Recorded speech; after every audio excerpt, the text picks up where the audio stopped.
singil sa kuryente naman po ng DECORP tataas ngayong Pebrero. Para sa detalye po ng ating balitang yan, kasama natin Idol Matthew Pacheco. 104.7 IFM Report.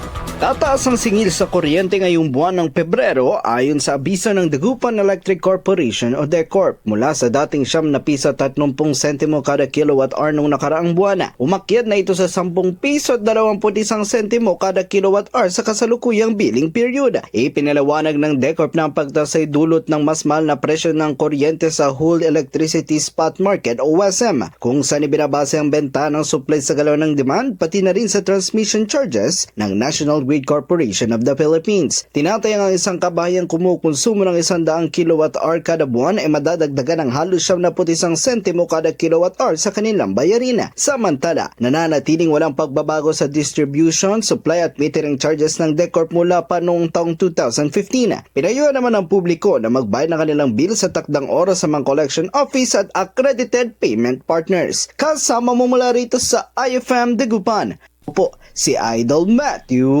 Pacheco. Tatak IFM. IFM News. IFM News. IFM News.